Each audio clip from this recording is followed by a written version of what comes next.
Sir, now. So I request all of the participants, please mute yourself. And now we are having with the very next session, which is on the topic called additive manufacturing and what are the issues and challenges regarding it. So here we are having the speaker who is Dr. Prashant Kumar Jain sir, who is a dean student. He is associate professor in PDPM Triple IT DDM Jabalpur. Just I'll introduce himself about.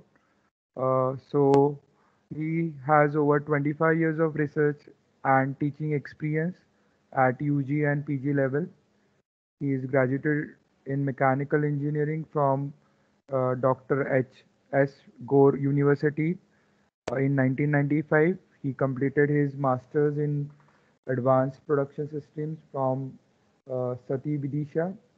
Then he has received his PhD degree in the area of rapid prototyping, additive manufacturing, particularly on part strength studies in SLS, that is selective laser sintering process from IIT Delhi, and he has awarded PhD in 2009. The work journey of Sir is that he was previously with Delhi Technological University, which is now formerly it was known as Delhi College of Engineering. He worked there as a lecturer in mechanical engineering department. He has also served Indian Institute of Technology Delhi, that is IIT Delhi, and he was working as a project scientist and research associate, where he actually was working with the error compensation in CNC machines, part quality improvement in FDM. Currently, he is in PDPM Triple I TDM Jabalpur College, and he's been associate professor there and also student, dean for the students. He had more than 100 publications studied, where he has published in international peer-reviewed journals, then in national and international conferences all over India and abroad. He has guided 5 PhDs and 25 masters and several going on. He has been a resource person and delivered invited lectures, chaired scientific sessions in several national and international conferences, STTPs and QIP programs. His research interest extends from geometric modeling, CAD-CAM integration, then incremental sheet forming, computational geometry, rapid prototyping and tooling, incremental sheet forming to nanotechnology in manufacturing. So this is what about Professor Dr. Prashant Kumar Jain, and I hope we are going to have him for the talk, and we will utilize him with the most in the given topic for the today. He's going to have the 2 sessions for a day, so I hope the next part would be now would be done by Professor Prashant sir. So, sir, over to you, sir. Hello, sir. Please unmute yourself. Yeah, Yeah. very warm good afternoon to all the participants. Sir. Good afternoon, sir. Good afternoon, sir. Good afternoon, everyone. Good afternoon, sir.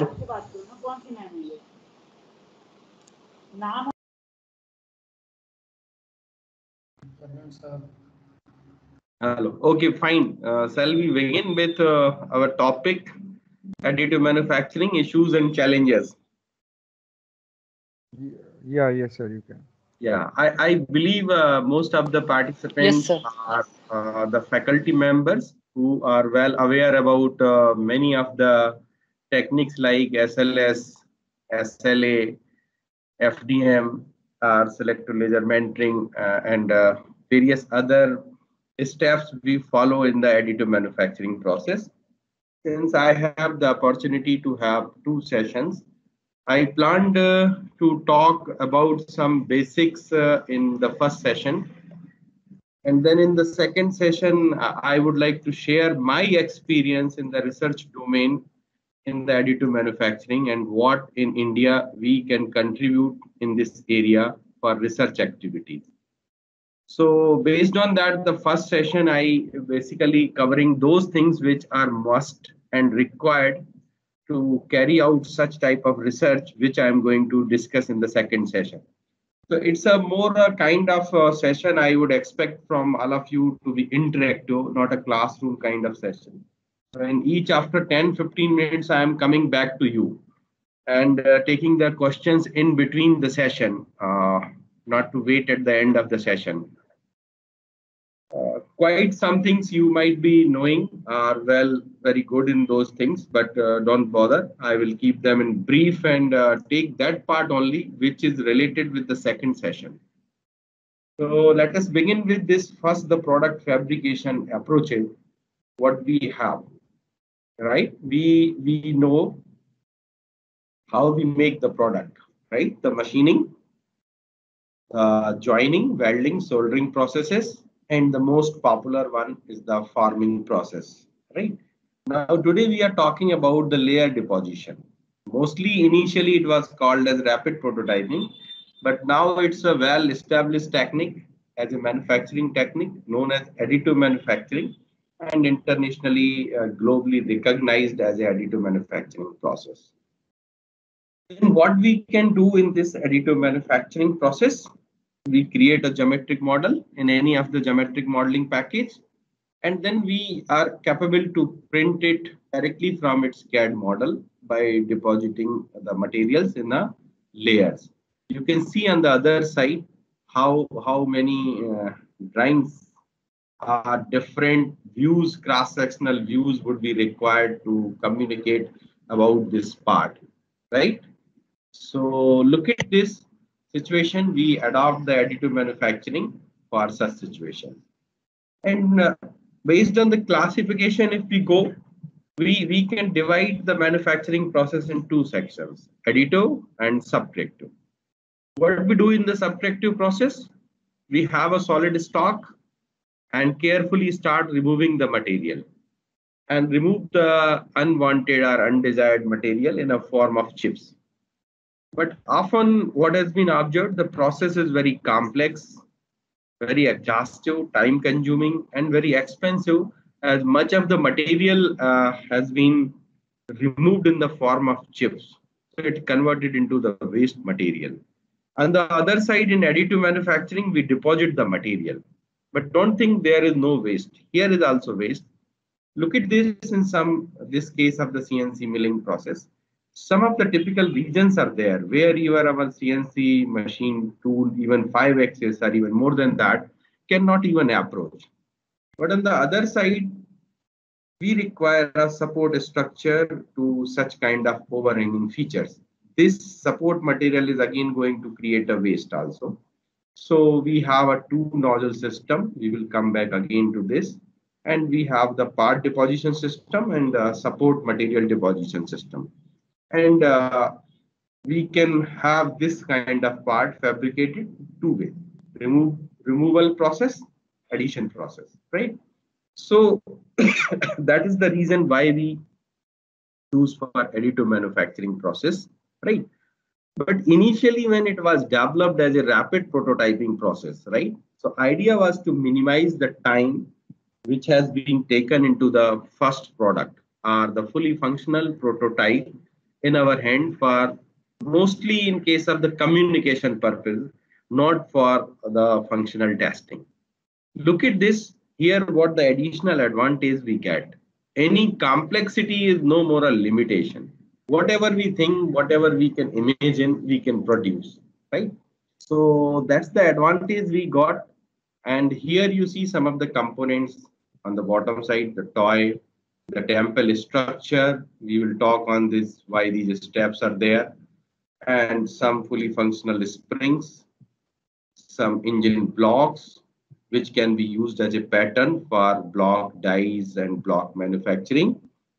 are some HURT model. This is a water soluble material recently used by G-Car printer. But we can have this kind of color print of human anatomical.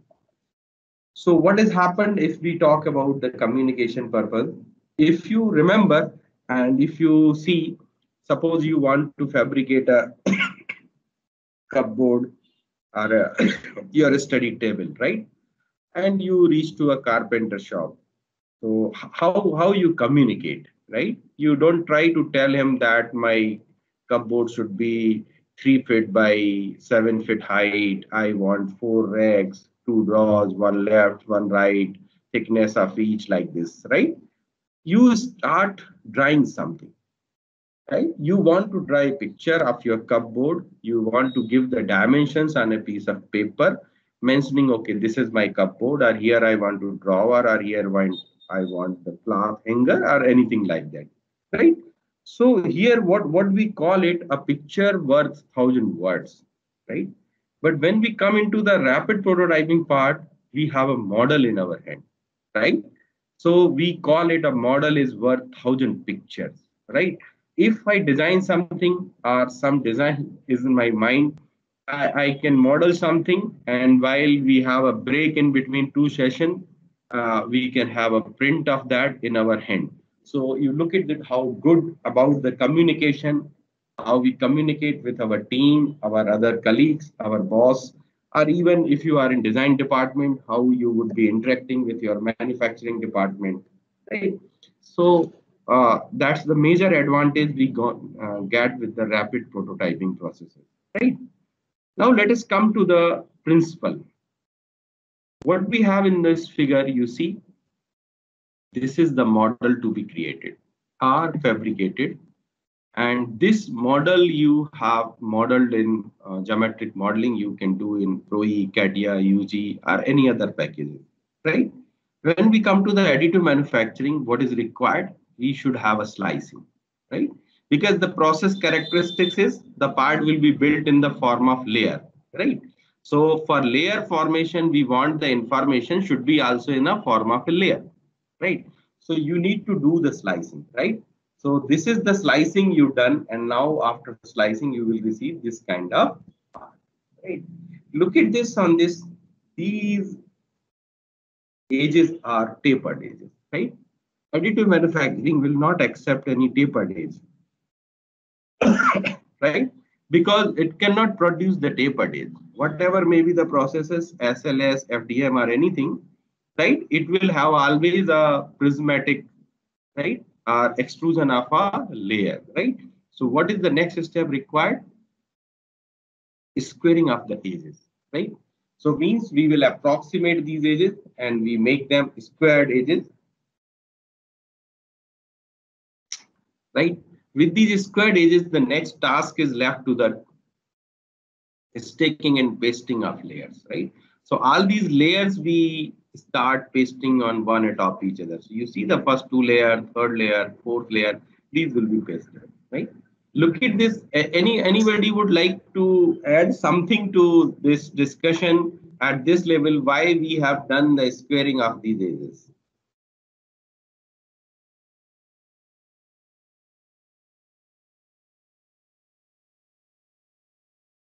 For strengthness, sir.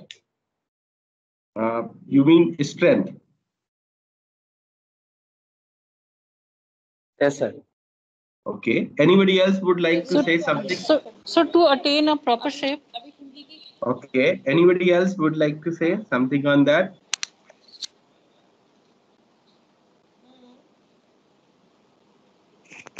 Difficult of traveling nozzle. Okay. Okay.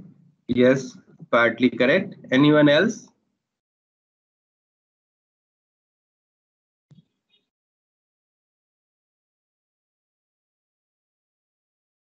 Can you see in my hand, I have some pieces of paper.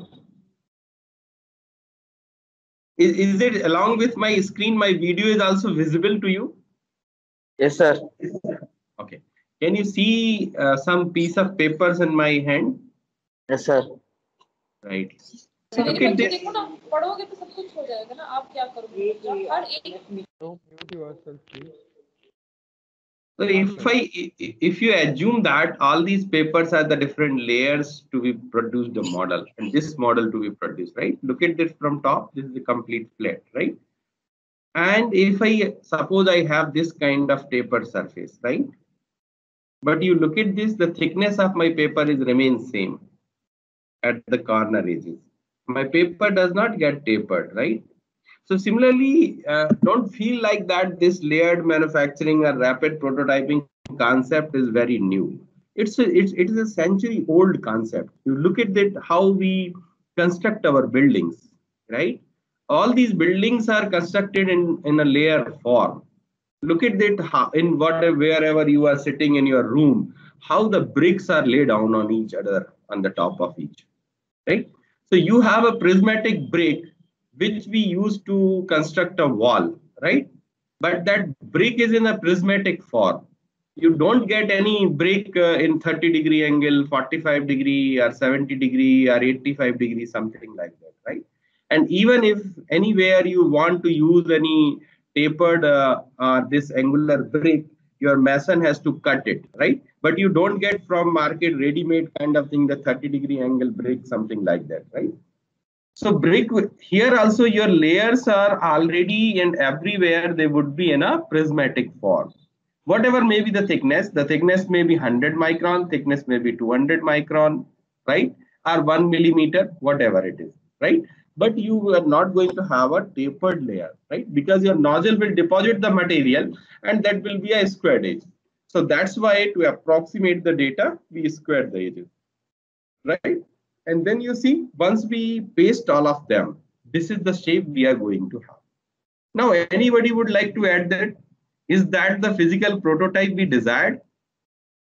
You see our CAD model and you see the physical prototype which we are going to receive after this entire process.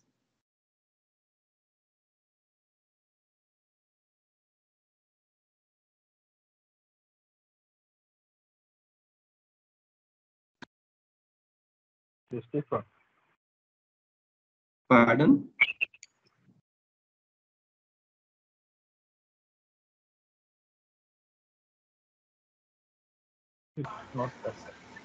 Hello, am I audible? Yes, yes, please. Yes, so the final product is very different from the one which we needed. So we need to do some finishing process on it in order to get back to the original one. Right? This is what we want. So here you see the in India are what the research going on. We mostly lies in between these two parts. Right? From this fifth image to reaching out to this sixth image, lot of finishing, post-processing, many things are required, right?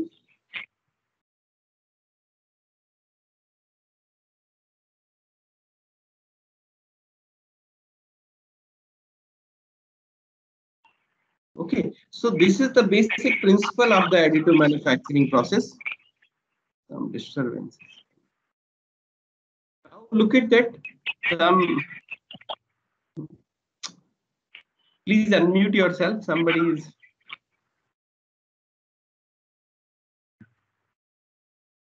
Okay, now come to the process chain, right? Look at this. In case of data preparation, we have lots of challenges based on this here, right? Look at this, the first cylinder and the second cylinder. Would anybody would like to add something? What is the difference in these two cylinders?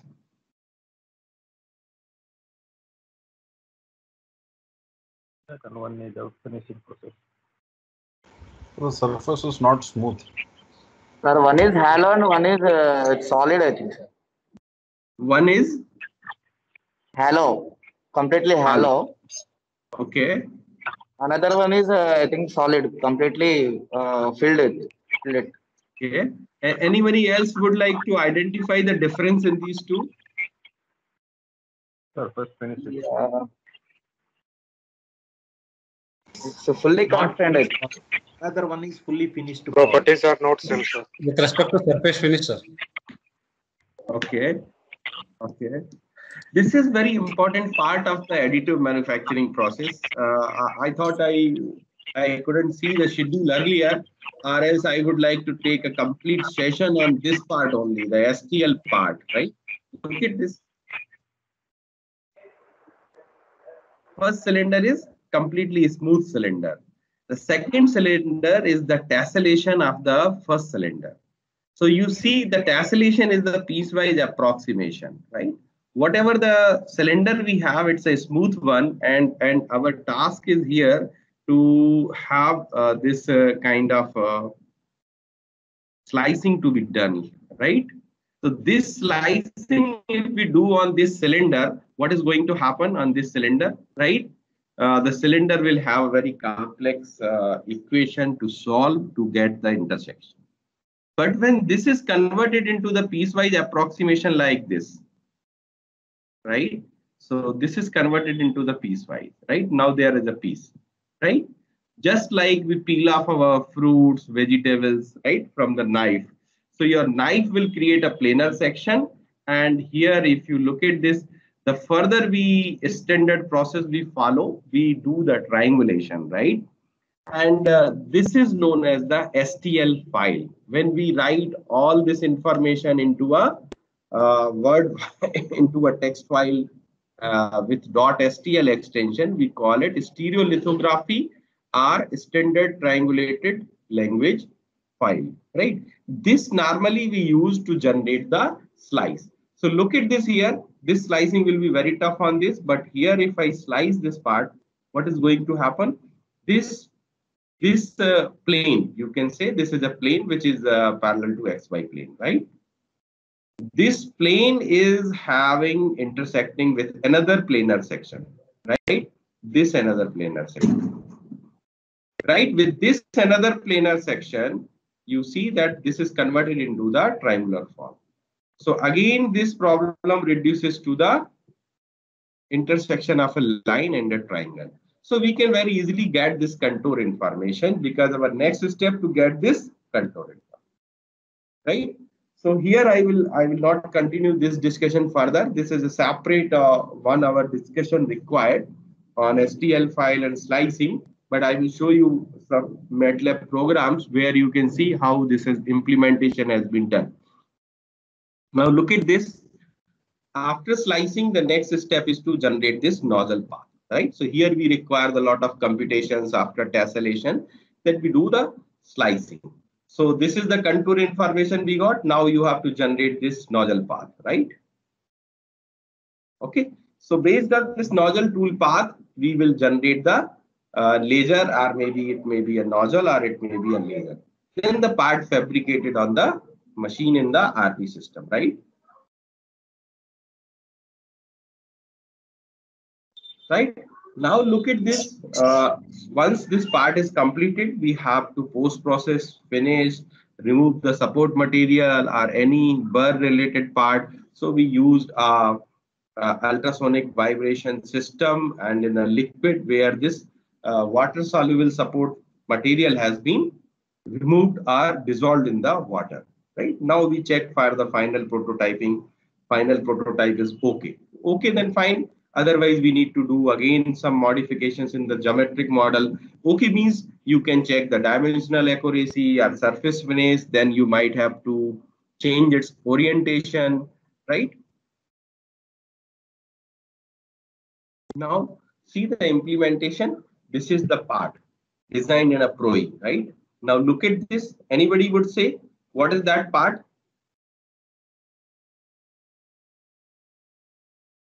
Second part, anybody would like to add something to this? Sir, some cracking, I think. You can say. Yeah, anyone else?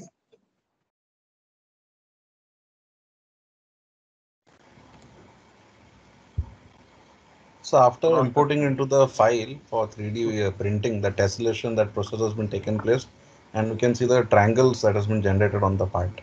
Very nice, sir. Yes, that is perfectly correct. This is the file. Yes, sir. Read into the MATLAB program, right?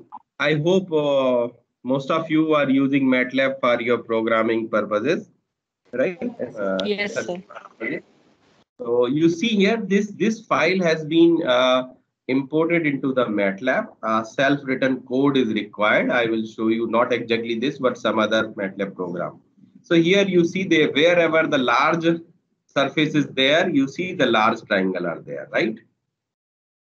Here the cylindrical surface is this. So you can see here very small triangles are created so that we can have small triangles here. So more accurately, we will reach to the volume to minimize the volume loss because of this, right? Okay. So that is the STL file. You can see where the flat surface is there. You see on this top, only these two triangles, right? Got it? But here you see on this cylindrical surface, very small triangles, and number of triangles are very much. Okay. Now look at this. Any comment on this? What this figure is showing?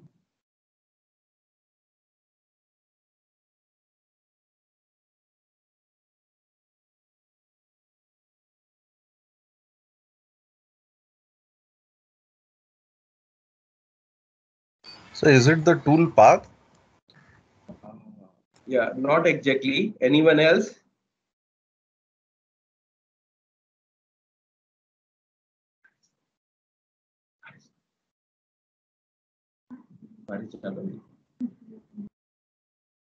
Yeah, this is the STL file again imported into the MATLAB. But look at this. This is a green color intersection plane, which we successfully keep on moving towards the top, right?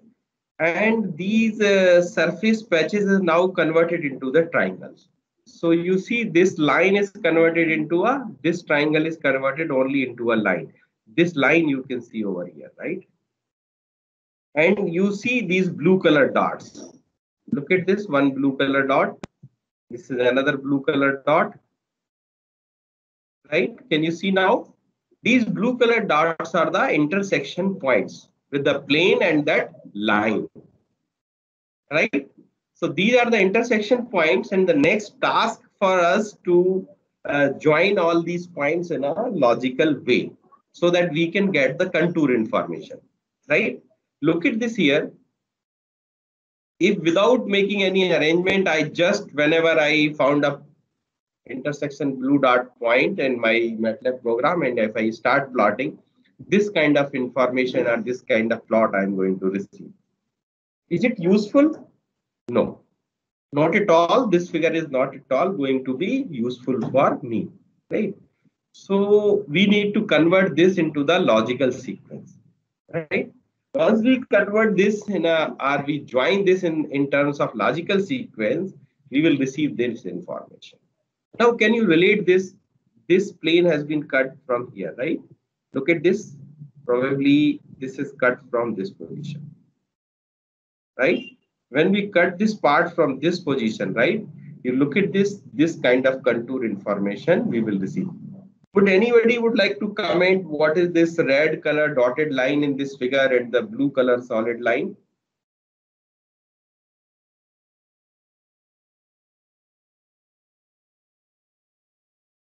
It is cutting portion, sir. Cutted portion for that triangle and circle. Yeah, something more. Yes, it is cutting portion. That is true. Extrude.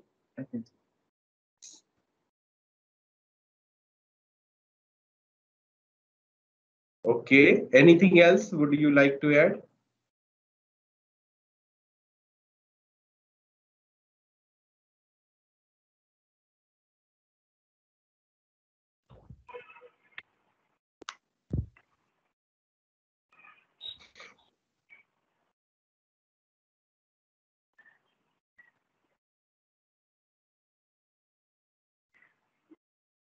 What is it's showing the red color dotted line, and what is that blue color line?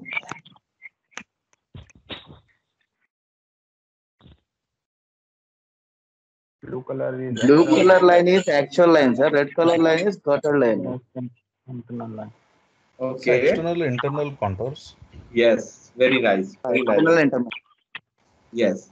Blue color is showing here the external contour, right? Look at this here on this figure from the top view. This contour. right? This is the external contour, and this is the internal contour, the red dotted line, right? Similarly, here you see this is the contour, external contour with the blue solid line, and internal it is with the right. So this is the situation. Fine. So here only the external contour, right? Right. There are many algorithms how to identify which is internal contour, which is the external contour, right? Now the next task for us to generate the nozzle path.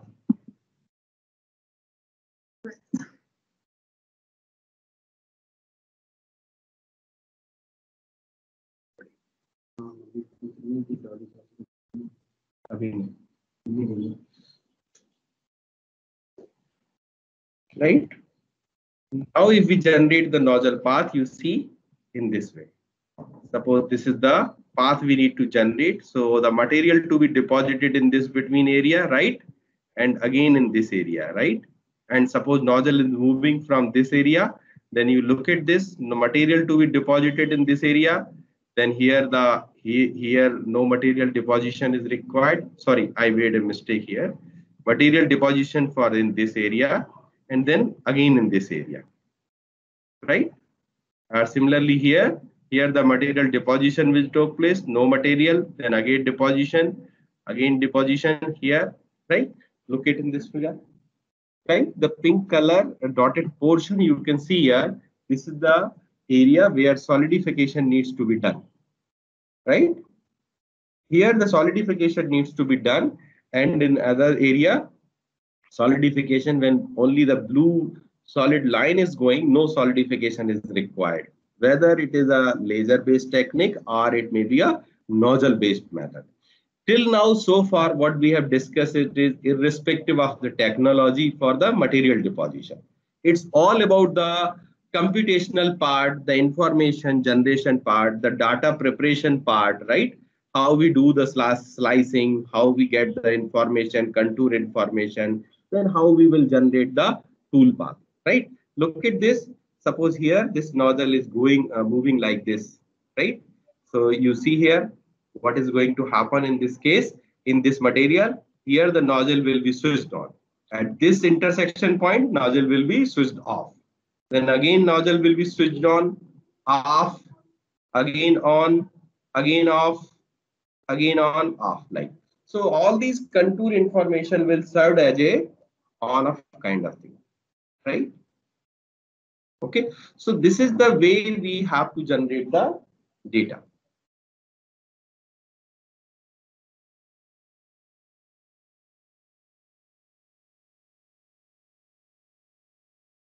So this is the way the nozzle has been, the nozzle path is going to generate, right?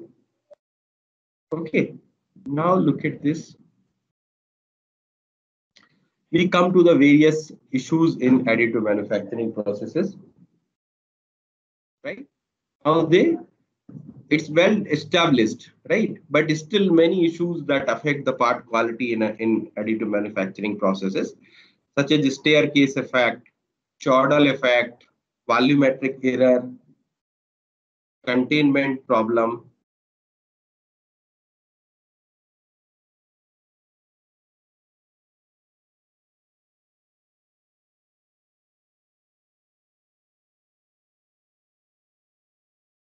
Then containment problem, right? And then we have dimensional accuracy, shrinkage compensation, then distortion, then non-optimized process conditions and support structure burrs, then delamination of layers, part strength, porosity, right? So every single topic, single word have to show that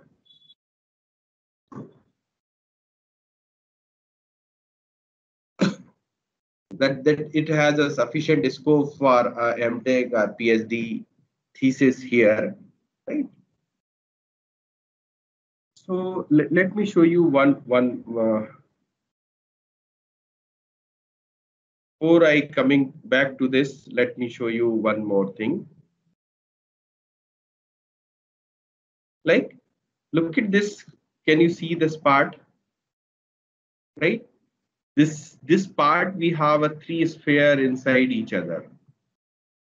Right? This kind of part fabrication is not possible without additive manufacturing process, right? Without any joint, if I say, yeah, if you cut it, fabricate and join it, that's okay, right?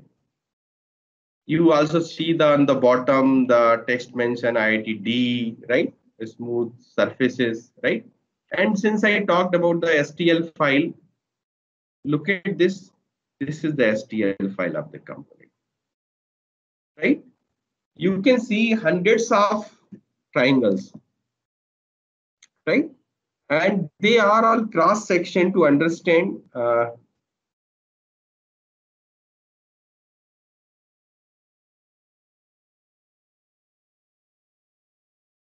right? Look at this, how we proceed with the cross section of this part. I hope it is visible. My screen is visible, right? Because I switched over from PPT to my software screen. Yes, sir, it is visible. Right. Thank you. So look at this. This is the part, and if I go back to software and I will show you the sectional view. Look at this, how we fabricate from the bottom, right? Our objective is to get the contour information, and we will get this first contour, second contour, third contour, fourth contour.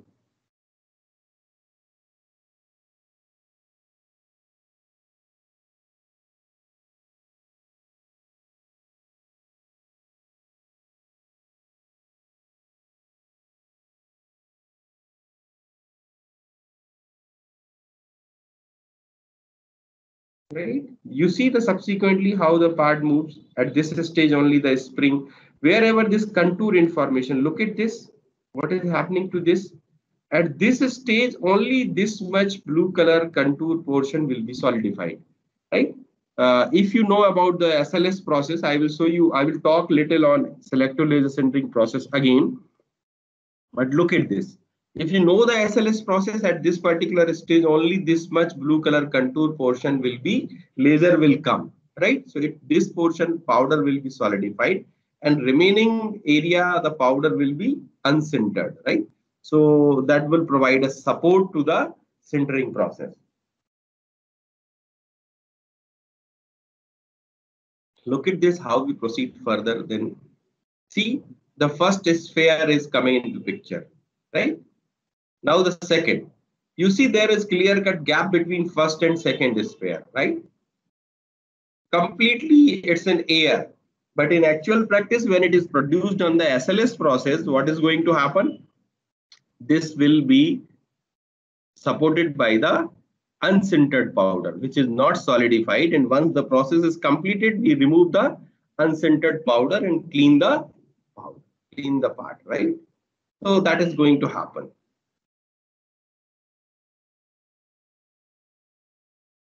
And if we continue, you see here the first sphere, the third sphere come into picture, right? See the contour dimensions are keep on changing. Now you see that the innermost sphere is completed. Second and third is going on, right? So this now second sphere is completed. So this is how we go for the additive manufacturing of the part, right? Okay, let us come back. If at this level any question, please ask.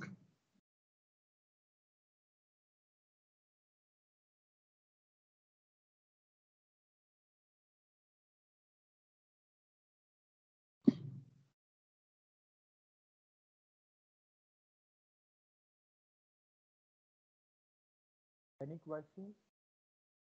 Hello. Yeah, please.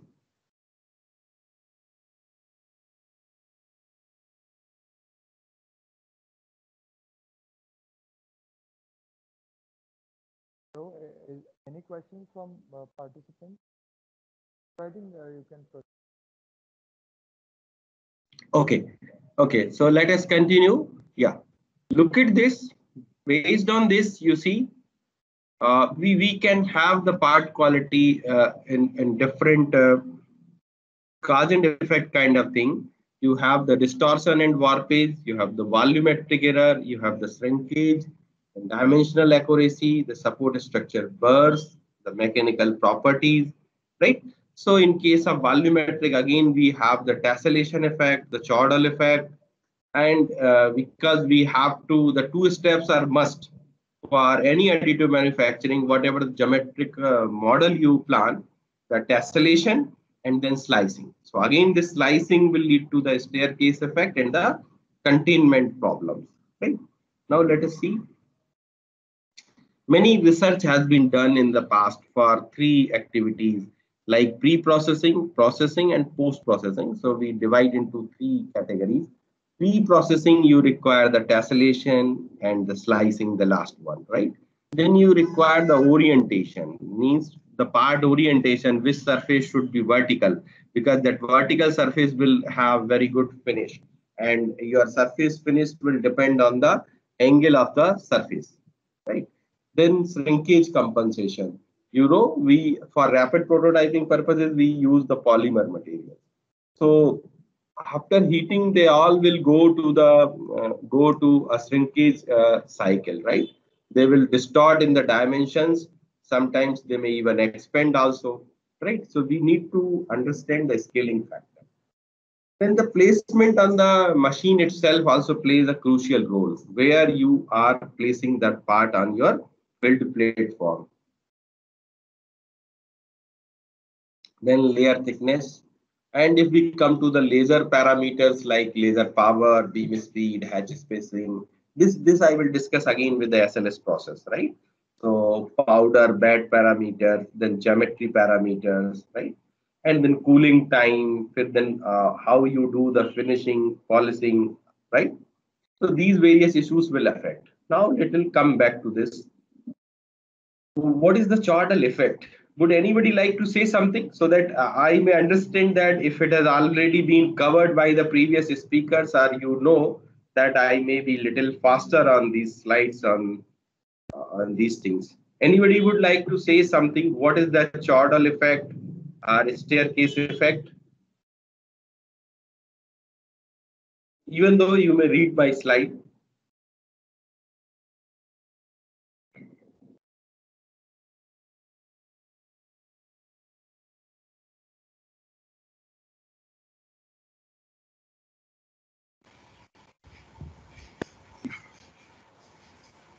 So in chordal effect, I believe our extruder cannot travel in perfect arc. So it resembles to Right. travel close to the arc. So it appears like a chord. So you cannot Okay. get that complete curved surface. So Okay. in steps, same like stair effect. It's something like when you're layer wise when you're depositing over Right. the other. So we cannot control the thickness of the layer. If we try to make very thin layers, so then it will appear like a straight line. But if the layer thickness is little big, so we get something like stairs or steps over the curved Okay. surface. Okay. Anybody else would like to add something to it? Then I will clarify a very small difference in a staircase, then chordal, and then volumetric error and dimension mismatch error. Very small or cusp height. Right? If you go to the research papers, many research paper, you will find it. People have done the adaptive slicing based on the cusp height phenomena. So if nobody else would like to add, look at this here, right? Chordal error and the stair stepping effect. Let's first come to the chordal error. Look at this. This is at the data preparation. Look at this. This is the surface, right? Curved surface. And when you do the tessellation, because in tessellation you allowed only the piecewise approximation, right? So you have to choose a triangle, and this triangle will be made with a line, right? So with these lines, you look at this, this would be the gap.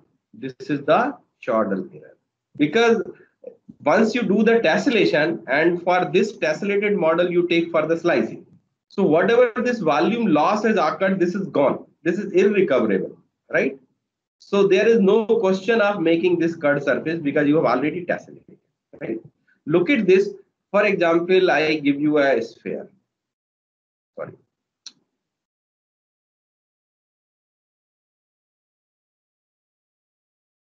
right?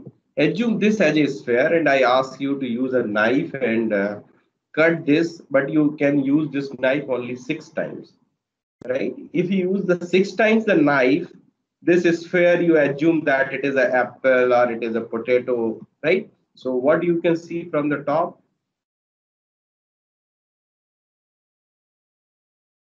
right? You will receive a square. That means what has happened? This much material you will lost as a, right? Similarly, here is happening. This is known as the Jordan error, because this much material you have already lost. Right? Now, what is happening here? If you increase here, or if you can decrease the size of this triangle, you will be more close to this, right?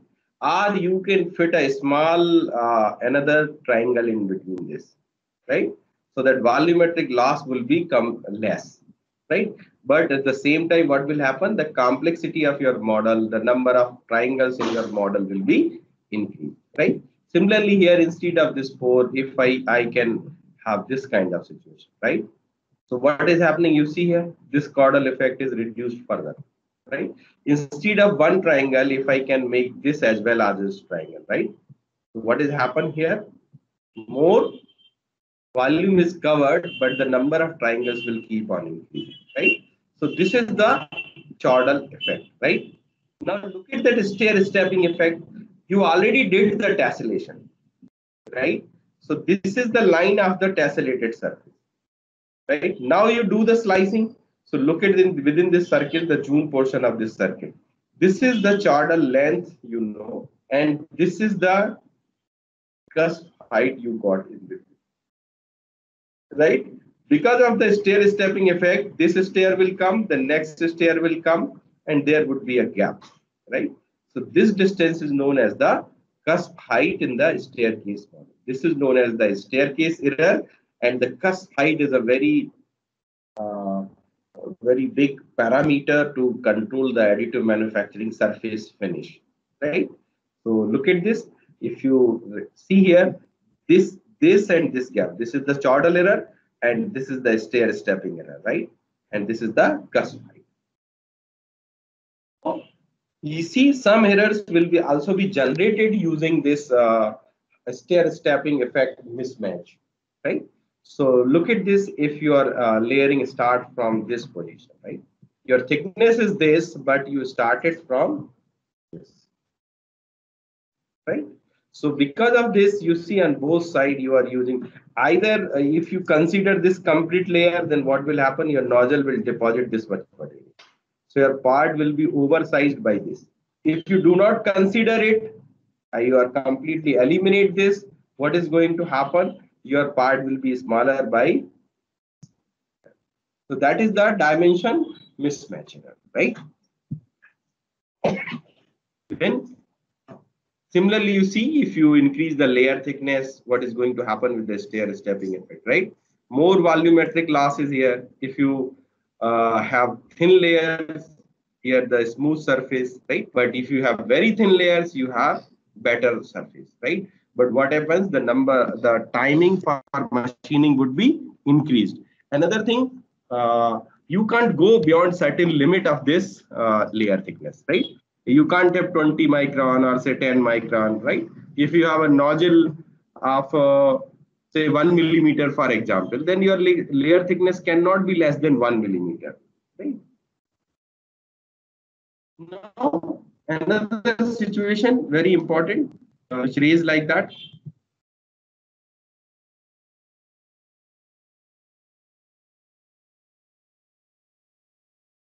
Containment problem. Like, look at that containment problem. If you start layering, what has happened? You just cut this, go down, right? So if you are slicing in a downward, right? You look at this, all slices are outside this model.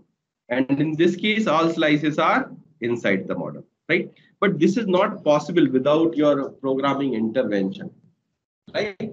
Why this situation will come? You look at this. If you cut it and take it to the downward size, right? For all the layers, right? So what has happened? Half of the portion will become oversized, right?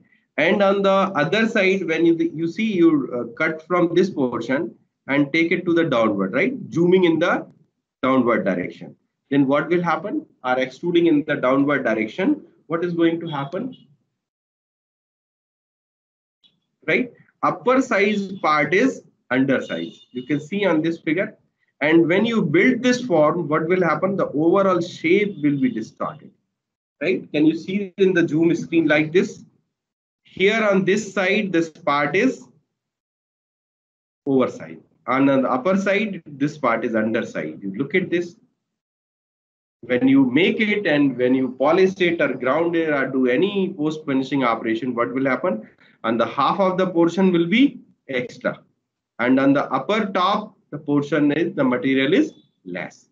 So this will completely distort the shape of the part due to the deposition strategy, right?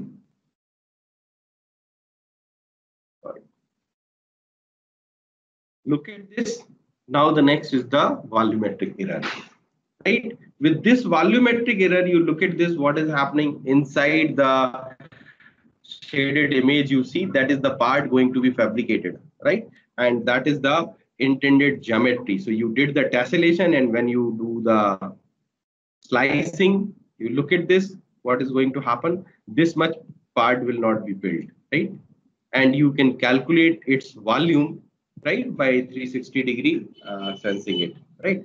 So that is the volumetric error, which is the combined effect of the chordal error, tessellation, and the staircase effect, right? So this is the volumetric error, and many people have studied it. Many research paper you will find it on the adaptive slicing based on the cusp height, and then adaptive slicing based on the volumetric error. Our task is here to minimize this.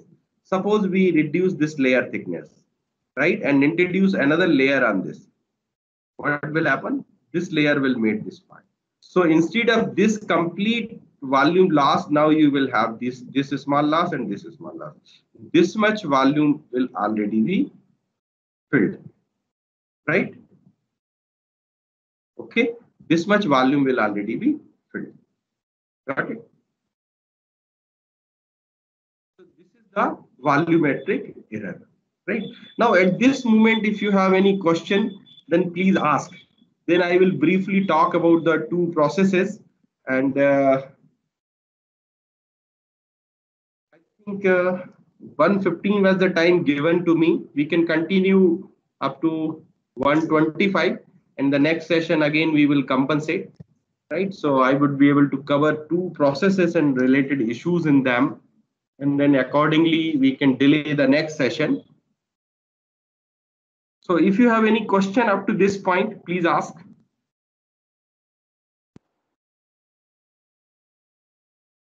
Any questions from participants?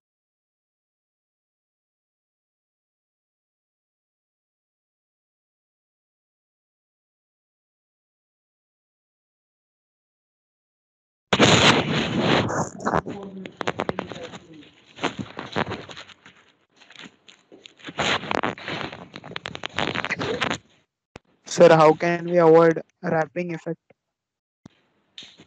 How can we avoid? A wrapping effect. Wrapping, staircase effect. Wrapping means what? So that contraction of material, plastic material. Okay. Yeah. Containment problem. Okay. Containment problem, because if the material is reduced on one side and oversized on other side, right?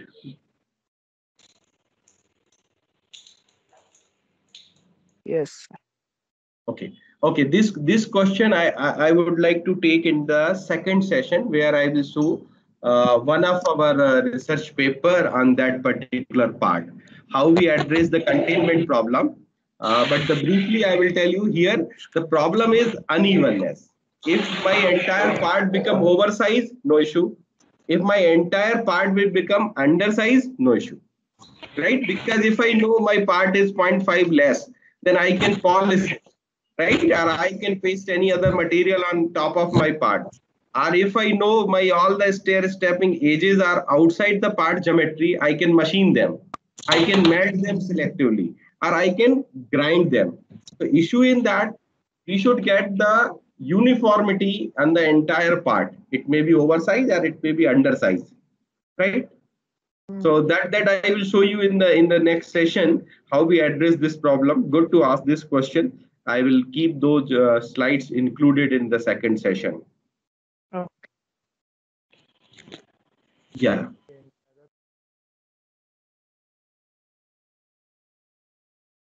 If any more question at this level, or else I will move to the briefly talk about the FDM process, issues related to FDM, and then SLS process.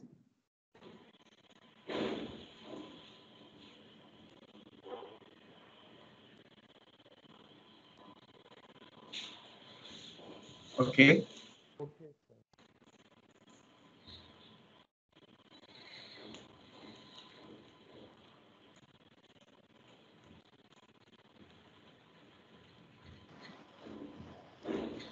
Yeah, my screen is visible with common additive manufacturing processes. Yes, sir. Yes, sir. So look at this since 1987 when the first, yeah, any question? Yeah, please.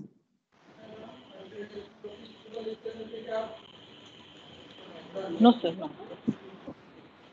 So we have three classifications for additive manufacturing process: liquid based, solid based, and powder based, right?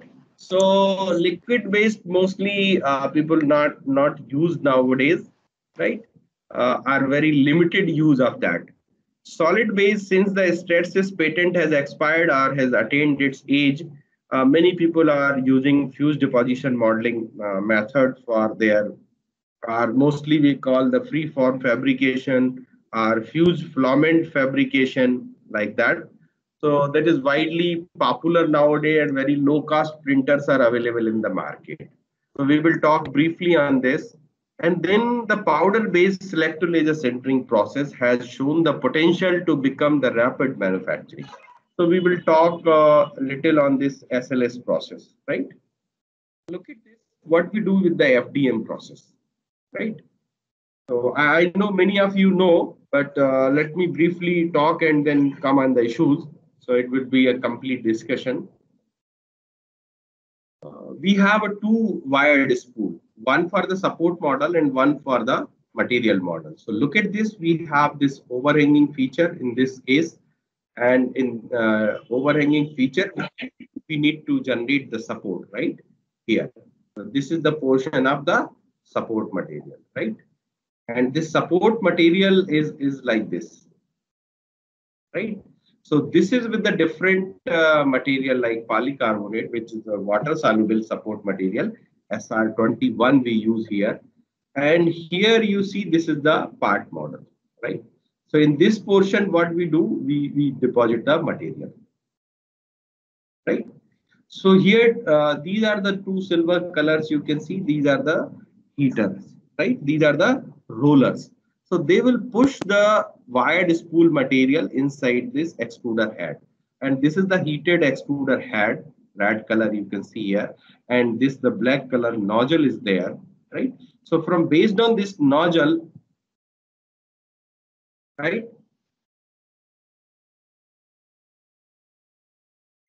this material is extruded from this, and this is the entire chamber is there. So within this entire chamber, temperature is maintained on certain degree, so that the material is kept at a small semi-solidus state, right? And this is the elevator platform. On this, the part material is deposited, right? And on deposition of one layer, this complete platform goes down by one layer, right? Right. So by one layer, this platform go down. After successful deposition of each layer, then it is heated again, and these heated extrusion heads come and move in the XY direction to deposit the new layer. And this process is the advantage is this: any kind of polymeric material, we can convert this in the spool form and we can deposit. right? Only thing we require the support is structure. Look at the detail of this process.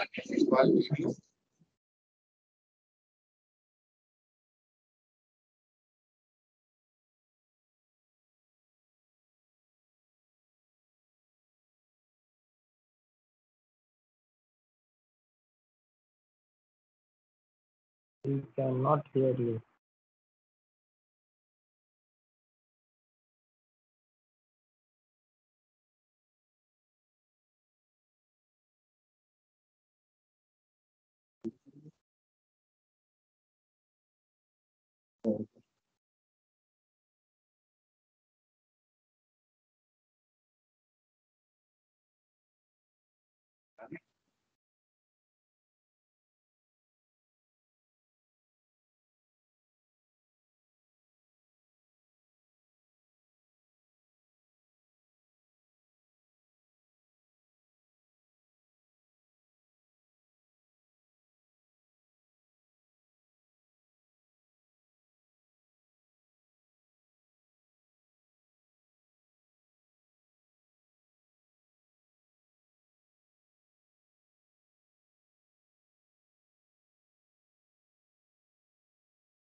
So right, this is the FDM process, and you look at this, the some parts here on this slide. You see the lot of calibration of the machine, lot of understanding of the parts, shrinkage effect, etc. to be understood, right? You see, this is the bracket normally we use in our office bags, right? We mostly use this as an injection molded part, but you see, if this part is to be designed and made on the FDM machine, we have to take care of a lot of things regarding its distortion, warpage, shrinkage, so that it should be a completely a form fit kind of thing, right? Right here, I can also in my lab, I would have shown you how functional these are, right? These are the human anatomical shapes. In the second part, I will discuss more on these kind of geometries, what their role, their importance, and how we made it. But from CT scan or MRI scan, we collect the layered information, right? You can see on this portion, there is no bone. Due to accident, there is no bone here to support the eye here, right? So that case study I will present in the next session. Some of the other parts made on the FDM process. Notice which I want you to take here, the clear bright surface, right? In case of FDM part, right? When we talk about the SLS process, we may not have this kind of clear FDM process, right? So see, here is the huge list of process parameters, right? Which I think I would skip at this moment. If anybody have the specific query about any process parameter, we can talk, or else we can skip like the slice thickness, road width, head space, extrusion temperature, envelope temperature, fill pattern, etc. Like roller speed, the flow rate, the viscosity of the material, right? The binding properties, right? And the length of the vector, right? Like this. Clear? So here, this is the molten ABS material coming. This is the nozzle. That's the platform. And that we call the thickness of this is the road width, right? This is an example for what I talked about the various temperature. Here, important thing you see, say for example, this material, this are the model tip is available, T10, T20, right? So that means this is in the form of millimeter, right? So this is the nozzle, and accordingly we have the support material, right? And look at this for the slice height. If I have a T10 model tip, that means I have 0.005 inch or 0.127 millimeter layer height. Similarly for T12. So means what we are talking about the adaptive slicing, etc. Whatever are the software ways you can change the slice thickness, but on the machine part, when it comes to the fabrication or it comes to the implementation part, you can't vary, right? If you have T20, then it's a layer height. Because whatever the nozzle diameter is there, the material will come out as per the nozzle diameter, and then some swelling effect will come. Okay, so it will swallow, and then when it is deposited, then it will shape distortion will come. So instead of circular, it will become elliptical shape. Accordingly, then we have to decide the layer thickness. So that is the constraint you can say on the FDM machine where you put this layer thickness. Now then comes to the building strategy. We can have the different building strategies like this. You can have the raster fill, so you can create first circular contour, then you can inside filling you can do. You can all fill with the contour. That will affect the strength of the part. You can also decide a mixture of both. So you can have the certain contours and then you can have inside the raster fill. So when we move in this kind of, this is the raster fill, right?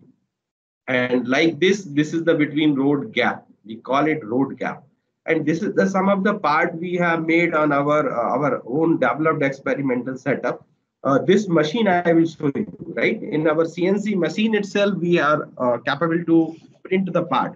So instead of subtractive, we do the additive process on CNC machining. Now look at this. This kind of situation will come. The center is the nozzle path you can see, right? And both sides solid lines is showing the material deposition, right? The thickness. So just like CNC machining, you see this is the actual tool path moving in this way, right? But this, what will happen, this will create a void, sub-perimeter void. And this void will be generated, means hollow part will be generated on this portion, or you can say at a small level, this would be generate the porosity, right? Because of this porosity, what is going to happen? The part strength will going to be decreased, right? Look at this kind of situation will occur, right? The material will be deposited in this way and the nozzle will come back. So this is the case. And on this side, you can see here. So you can see in this portion, right? There is a hollow portion, right? What will happen? This will not allow you to print a complete dense part. And when there is inherent porosity, that means the part strength will decrease. And that is the matter of study. Many research papers you can find on this issue.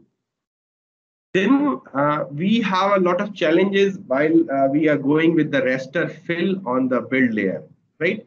So if you start from here, right, you can come up to this point. Now, where to start from the next on this part, right? That is the challenge. So minimize the part, right? Suppose you start from this up to this point. Now this is again end.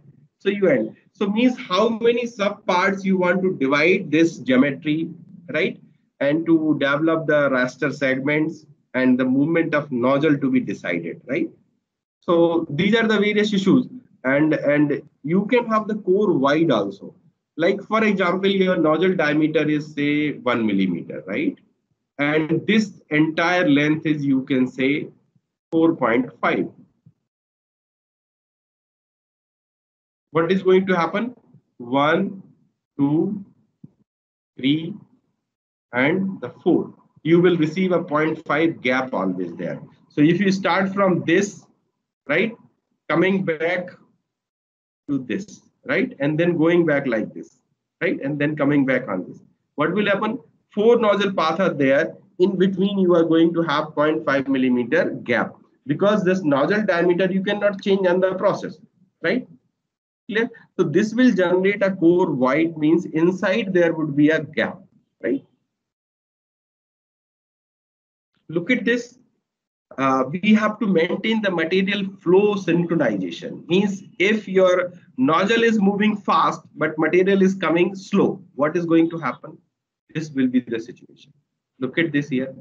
What has happened? Automatically this road width has been decreased. And what has happened between two consecutive rods, there is a gap. So again, there is very less material, and this will generate a gap. Gap is there, right?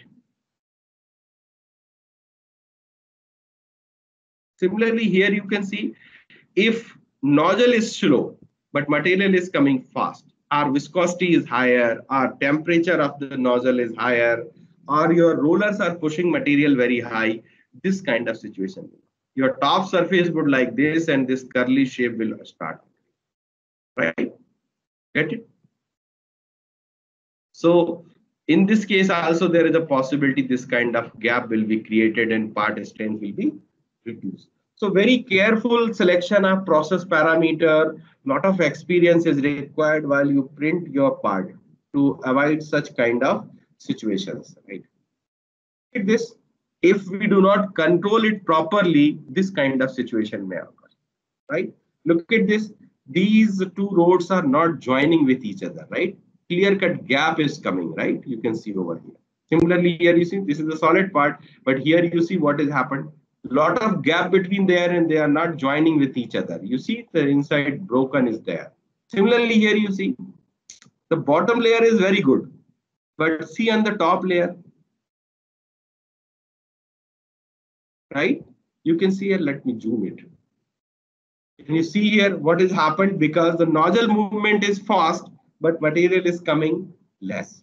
Clear? So in this situation, what will happen? Right?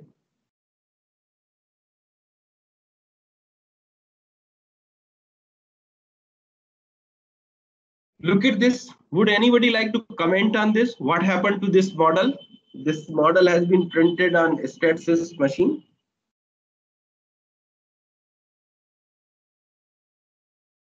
Are everybody went for the lunch? Some gap formation is built on that. That's why it's all.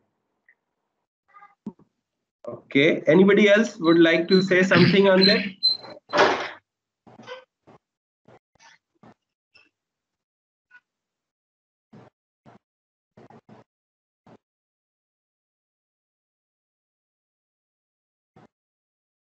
You see what happened here? When we tried, we were printing, since we are in Jabalpur, a lot of defense industries like gun carriage factory, ordnance factory, Khamaria, we are around here. So we were printing this Dhanush gun model, right? You remember Dhanush gun, right? So Dhanush gun model is there. But when we scale down its STL model, what happens? The gap between the different components has also been scaled down, right? If I have in my hand, can you see the pen in my hand? Anybody? Yes, right. So if you can see this pen in my hand, and suppose we want to reduce this pen to its half size, we can do it, no problem, right? So this pen model will be reduced to half size, but at the same time, what will happen? This hole to get out of this refill will also be reduced. And if I do not take care of it, what is going to happen? When I print this pen and when try to fill the refill into it, it will not accept because this whole diameter will also be half, right? Yes. So these are the situations where we have to put lot of care while printing our model. Similarly, what has happened here, the wheel and axle is there. So we kept, suppose for example, 0.5 millimeter gap. So then both the parts can be printed together and the support material removal will be taken care. And after support material will be removed, then the part should have movable condition. But what happened? Because suppose I have taken 0.5 millimeter and I reduce it to half scale, 0.5 become 0.25. And that 0.25 is not sufficient because my nozzle diameter itself is 0.5 millimeter. So 0.25 is concluded as 0, rounded up to 0. So there is actually no gap. Similarly happened to thickness. Some of the part become very, very small, right? So these are the issues we have to take care while we talk about the FDM process, right? look at this. Anybody would like to comment what happened to these parts?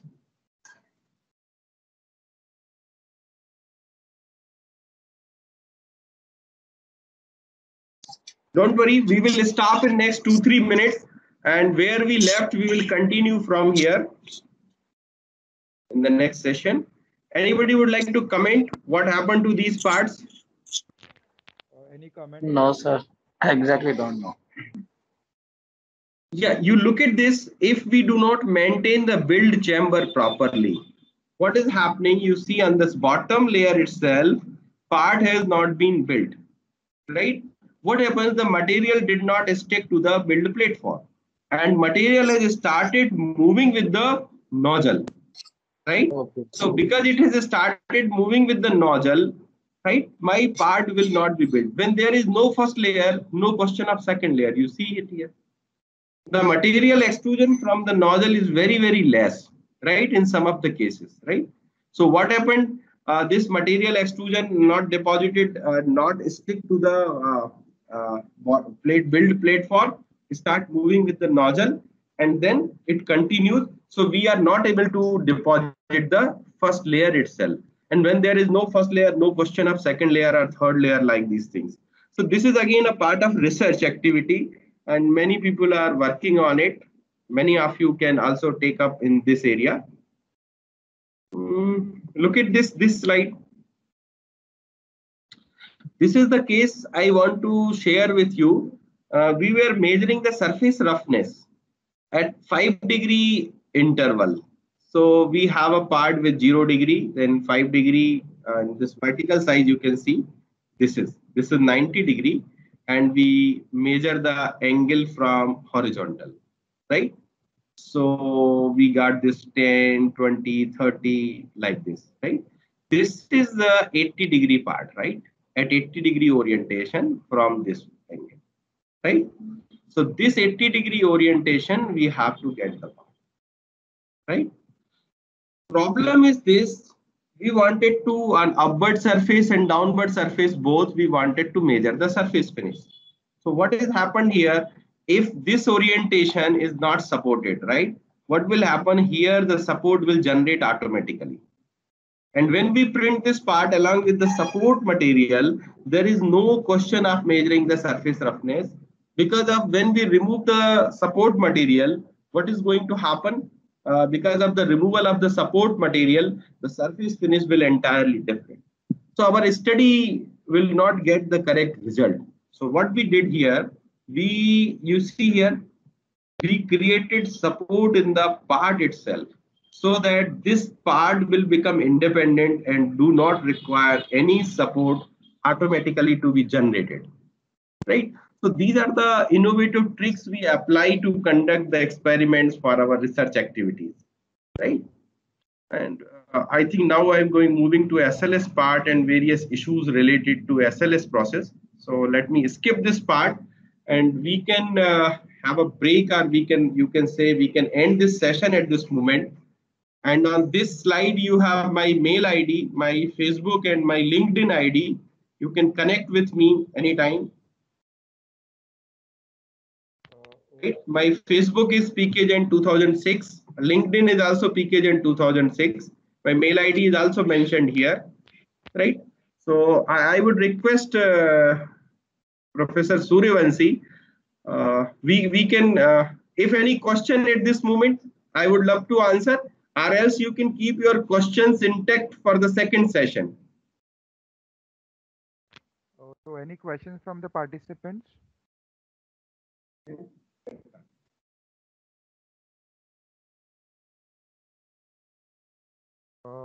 Okay, sir. Then we'll have the break for 30 minutes. So Yeah. we'll get back at 2 p.m. Okay. Yeah, perfectly fine. In the next session, I would love to answer more queries, and I would be sharing some portion of the SLS part, and then some ongoing research activity in our lab. Yeah, sure. So you can, if the sessions what we had right now, you can just remove the questions regarding it also, and we can discuss it in the coming session now. Yeah. Okay, thank you. I Okay, will okay. rejoin at 2 p.m. Yeah, we'll get joined at 2 p.m. We were having the break for 45 minutes, but please, we should cooperate here right now because already we have delayed the session. So please, we'll be back at 2 p.m. Okay? Okay then. See you at 2 p.m.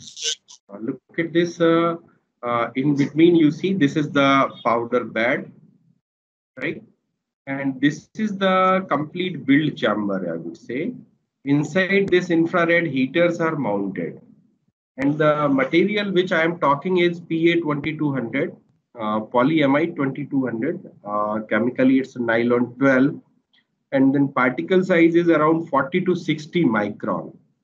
And this is a laser-based technique. So 50-watt CO2 laser has been used. And here are the galvano scanners. So these galvano scanners keep rotating and giving diversion to the laser beam.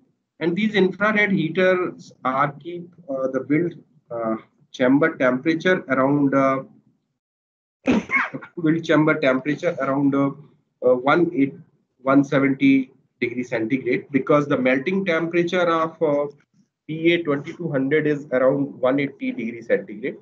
So what we do in the selective laser sintering process, we have only the selected areas, and in the selected areas, we only have the laser beam incident on that. So what happens? Those areas become solid, right? So look at on the part of component. These are the two recorders, right? Based on this recorder here, the powder material is stored, and these recorder spread the powder on the top layer. And this is the build chamber, and within this build chamber, this is the platform. So every successful deposition of the layer, this build chamber, build platform goes down by the one layer thickness, right? Now look at this powder spreading by recorder when we start like this. In this recorder, the powder is full. This is the build platform, which is going to downward. These are the, you can see, are solidified layers. This yellow color is unsintered powder, which is going to provide the support to the overhanging features on the top layer. So this recorder move in this direction and formulate this layer on the top surface, right? Now come on this figure. Once this recorder completely spread the powder in a uniform thickness, this laser is come. Before this laser has come, infrared heaters are there inside this, and those infrared heaters will heat and maintain the temperature of this complete machine setup inside the build chamber, everything, and around 170 degrees centigrade. And remaining 4 or 5 degrees centigrade temperature rise has been achieved by this laser beam, right? And to maintain the thermal synchronization, we also keep this machine on a preheated mode, means heating will be kept on for around 90 minutes, so that complete thermal stabilization has been occurred on the all machine component, powder, recorder, everywhere, so that no sudden change when laser beam has come like that. And then once in the selected area, right, you got the selected area from where this, right? You see in a very few start slides, we have discussed the like that we want here this contour information, right? Based on this contour information, the laser is coming to either full form in contour form, and in this inside is also filled with various build strategies. So look at this in part. This is the solidification takes place on the required area, right? On this third diagram, right? Once it is completed, now this layer, this build platform went down, right? Once this is went down, now the powder is again recoating the layer. So this cycle continues, right? Every layer is deposited, it goes down, right? Now, what is the added advantage we got here? Look at this. In this case as well, this kind of support structure is not required, like which is required in fused deposition molding. Why? Because this overhanging feature will be built without the support structure, because already there is a support. This support is coming from the unsintered powder.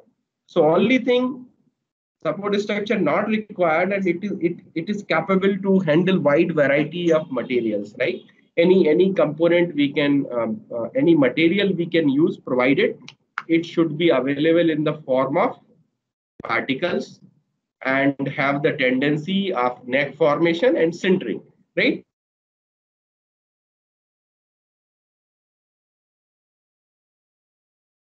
2 degrees centigrade temperature. So that's why we call it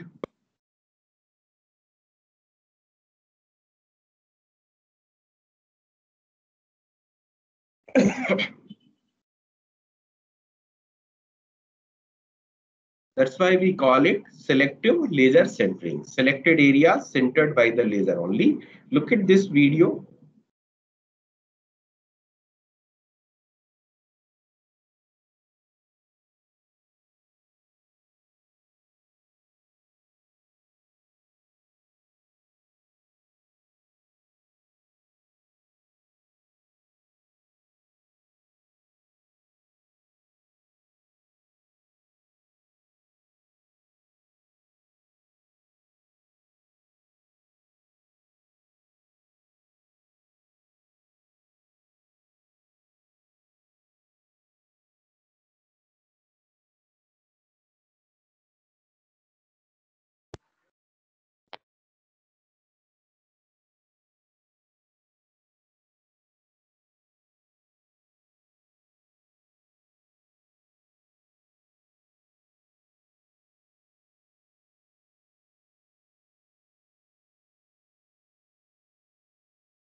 I hope you can clearly see the solidification. This is the video we have captured while we are conducting experiments on SLS machine. Yes, sir.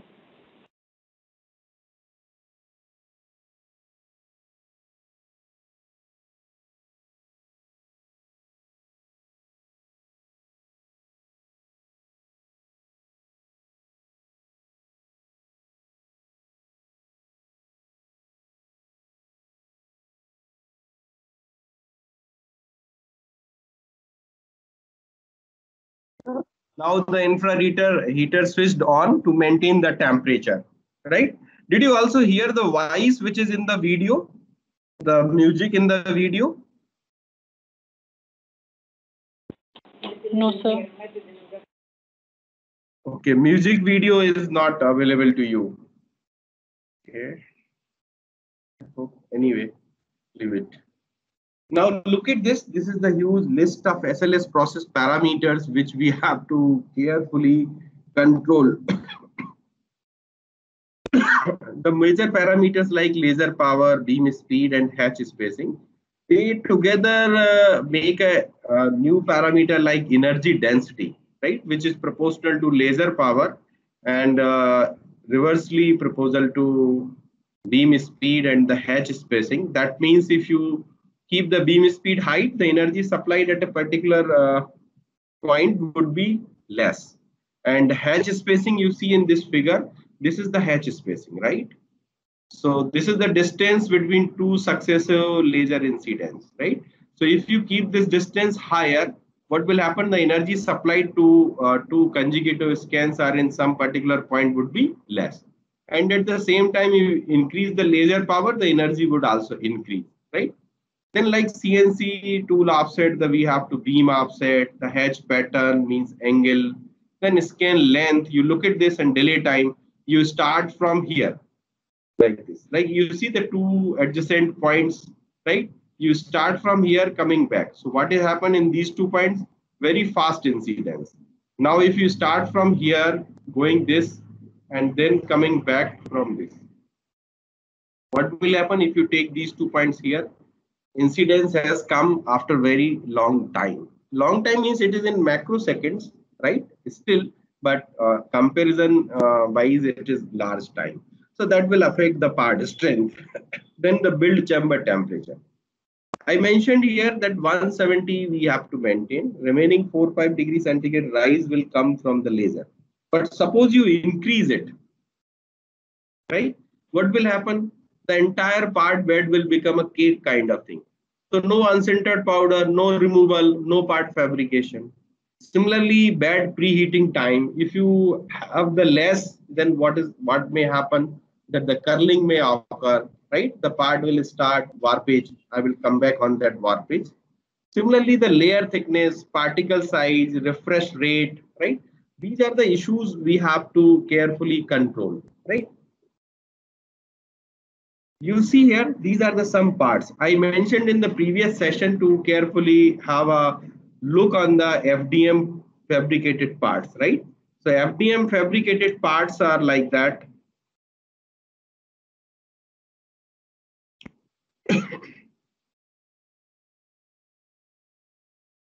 You see here, because the unsintered powder is stuck to the fabricated parts. So these parts have this powdery look, not have the bright finish like FDM parts, right? So that's the reason. And look at this some more inside of the SLS process, how the layers are formed. There you see, these are the two powder particles, right? And after the laser incident, the neck formation takes place, right? So no complete melting has been done, but the neck formation comes in a semi-solid state. And here, this you see on this is the previously fabricated layers, and this is the newly deposited layer, and this is the laser beam moving in this direction, right? So this is the powder layer which we have already spread from the powder recoater. So every time what is required, the some portion of the previously deposited layer should be remelted or recentered, you can say, right? So that the proper bonding between layers should be there. So such kind of gap you can see should not occur. Now this mostly depend on the laser sintering parameters like energy density, what we have talked on the previous slide. So three parameters will control. And if you look at this, how these layers would be forwarded, and then the effect of layer thickness. Look at on this. This is the effect of energy density. At low energy density, you can see here the clear-cut gap you can identify in between layers.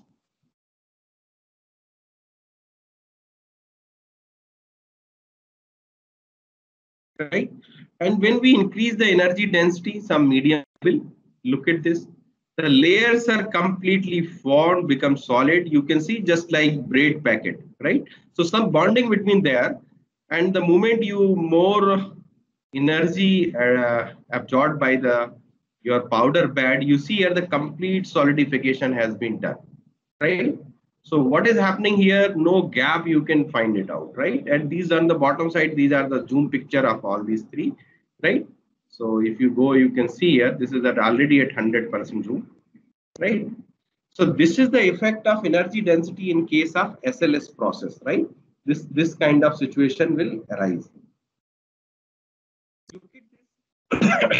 I talked about the pre-bedding. If this preheating has not been done properly, normally what we do up to 6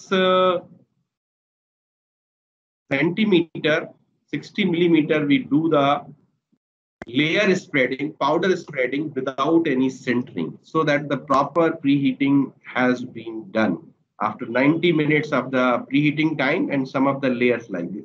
In these up to this height, there is no layer, right? Now you see this is the first layer, and this is the laser exposure, right? So when this laser exposure comes on the first layer, what is happened? Quite possible the two corners of the edges, not two corners, any corner, right, can start lifting. So the bending will occur, the tilting will occur. That is what we here call is the curling, right? Similarly, you can see here this tensile specimen. This is during the cooling. This is on the first layer, and this is the part has been built. So we have to also keep this cooling process very, very slow. We cannot immediately build the part and we cannot remove it, right? Because it's around 180 degrees centigrade. So it has to slowly cool down and come to up to the room temperature, right? So in that case, we have to take care of these kind of curling, right? Anybody would like to add anything at this stage? See, this is the unsuccessful part. This is the unsuccessful part. These are the few parts. You look at that failed part, and you see the reason. On the tensile specimen, you see the high energy density and the poor building orientation with fresh powder, that Ganpati statue, right? And then you see here some of the failed parts are there, right? Right. Look at this. The large size parts are there where the geometry reaching near the edge of the height. So in this case, you see here, this is the situation for the failed parts, right? And if you remember why this kind of situation is occurring for curling, right? I would seek a response from the participants, right, in this situation. Have you remember the papad? I don't know what we call it in English. पापड़ को bake किया है कभी gas burner के ऊपर? What has happened if you Yes, sir. bake the पापड़? कैसे हो जाता है मैडम वो पापड़? Uneven. Yes, sir. It gets inflated a little. Yeah, completely uneven, बिल्कुल सिकुड़ जाता है, right? Right, sir. Right. जो है प्लेन शेप नहीं रहता. But अगर इसी पापड़ को ना, if you look at that, the same papad, if we fry in a oil pan, what happened? कढ़ाई में तलते समय क्या होता है? Do you remember? कढ़ाई में तलते समय क्या होता है? It will be straight. Should get expand. Get expand, okay, but more expand. The distortion is comparatively less compared to the gas burner, right? When you put immediately on the gas burner, the immediate distortion will come. But when you fry it in an oil pan, the distortion is comparatively very less, right? Any reason why it might have happened? Even distribution of heat. Yes, very nice. This is the even distribution of the heat supplied, right? So here you look at on this. If you go to at your home or in the restaurant, if you see that the same papad baked in the microwave oven, what has happened when it is baked in the microwave oven? It doesn't deform too much. It remains as it is. Okay. Yeah, it remains because of that the heat transfer is too much. The heat transfer too much even in that case, right? So same phenomena here in the mechanical terminology. When you have the laser exposure on this and this thermal stabilization not taken care, and so what will happen, this temperature may be much below than the 170 degrees centigrade temperature, and when this laser comes, this will start curling, right? So we have to very carefully maintain the temperature within the part build, right?